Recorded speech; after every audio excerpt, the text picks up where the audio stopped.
ایران پر امریکی حملے کے بعد تیل کی قیمتیں 5 ماہ کی بلند ترین سطح پر پہنچ گئیں۔ پیر کی صبح برنٹ کروڈ فیوچرز کی قیمت $1.92 اضافے کے ساتھ $78.93 فی بیرل تک جا پہنچی، جبکہ امریکی ویسٹ ٹیکساس انٹرمیڈیٹ WIT خام تیل $1.89 اضافے کے ساتھ $75.73 فی بیرل پر پہنچ گیا۔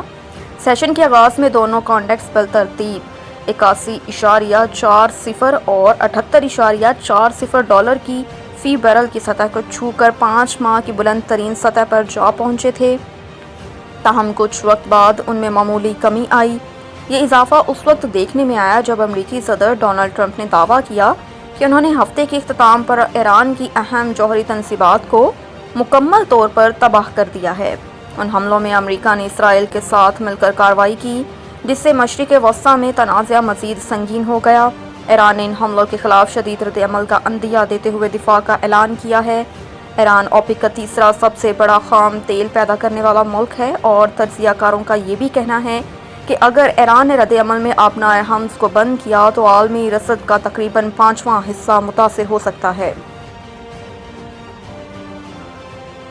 امریکی حملے کے بعد ایرانی فردو جوہری سائٹ کی کیا صورتحال ہے؟ سربراہ IAEA کا بیان سامنے آ گیا۔ غیر ملکی خبر رساں ادارے کے مطابق عالمی ایٹمی توانائی ایجنسی کے سربراہ رافیل گروسی نے بتایا کہ امریکی حملے میں اصفہان نیوکلیئر کمپلیکس کی سرنگ کے داخلی راستوں کو نشانہ بنایا گیا۔ ان سرنگوں کو افروزہ مواد کے اسٹوریج کے لیے استعمال کیا جاتا ہے۔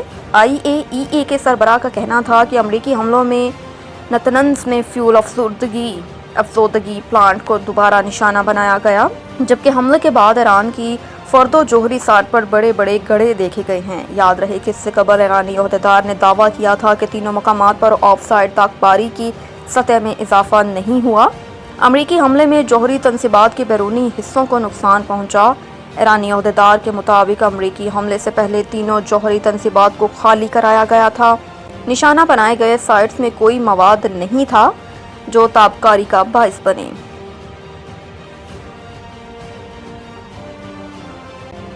بلاول بھٹو نے پیپلز پارٹی کی طرف سے بجٹ کی حمایت کا اعلان کر دیا۔ قومی اسمبلی سے خطاب کرتے ہوئے پاکستان پیپلز پارٹی کے چیئرمین بلاول بھٹو زرداری نے خبردار کیا۔ پارٹی کے چیئرمین نے کہا کہ اگر ایرانی نیوکلیئر تنصیبات پر حملے کے نتیجے میں کوئی ریڈیشن لیک ہوتا ہے تو اس کا نقصان صرف ایران تک محدود نہیں رہتا، بلکہ اس کا نتیجہ پاکستان سمیت تمام پڑوسی ممالک کو بھگتنا پڑتا ہے۔ بلاول بھٹو زرداری نے نہ صرف اسرائیل کے ایران پر حملے کی شدید مذمت کی، بلکہ بھارت کے وزیر اعظم نریندر مودی کو ایک بار پھر اسرائیلی وزیر اعظم نتن یاہو کی سستی کاپی قرار دیتے ہوئے اسے ہر محاذ پر شکست دینے کا دعویٰ بھی کیا۔ اسپیکر سردار ایاز صادق کی صدارت میں جاری اجلاس سے خطاب کرتے ہوئے بلاول بھٹو زرداری نے کہا کہ ہمارے خطے میں بھی نتن یاہو کی ایک سستی کاپی موجود ہے، اور ہم نے اسے جنگ کے میدان، سفارتکاری کے میدان اور بیانیے کے میدان میں شکست دی ہے۔ ان کا مزید کہنا تھا کہ وزیر اعظم اور صدر نے ہمیں ذمہ داری دی، ہم نے پاکستان کا موقف اور بیانیہ دنیا بھر میں پیش کیا۔ بلاول بھٹو نے کہا کہ جہاں جہاں ہم پہنچے وہاں سستی کاپی کے نمائندے بھی پہنچے، مگر دنیا نے امن کا پیغام سنا اور پاکستان کے موقف کو سراہا۔ اور آرمیڈ فورسز کے سول سروس میں بغیر امتحان شامل ہونے پر وفاقی حکومت سے جواب طلب۔ سپریم کورٹ نے آرمیڈ فورسز کے سول سروس میں بغیر امتحان شامل ہونے پر وفاقی حکومت سے جواب طلب کر لیا۔ جسٹس امین الدین خان کی سربراہی میں 5 رکنی آئینی بینچ نے سماعت کی۔ عدالت نے سول سروس رولز 1956 کے سیکشن 3 پر وفاقی حکومت کو نوٹس جاری کر دیا۔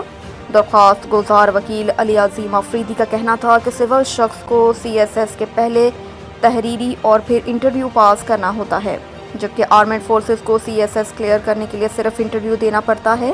جسٹس علی باقر نجفی نے استفسار کیا کہ آرمیڈ فورسز کے افسران کے سول سروس میں آنے سے آپ کے کون سے حقوق متاثر ہوتے ہیں؟ وکیل نے کہا کہ FPS کلیئر کرنے کے باوجود بھی CSS کرنے والوں کو تحریری امتحان کلیئر کرنا پڑتا ہے۔ عدالت نے نوٹس جاری کرتے ہوئے سماعت 3 ہفتوں کے لیے ملتوی کر دی۔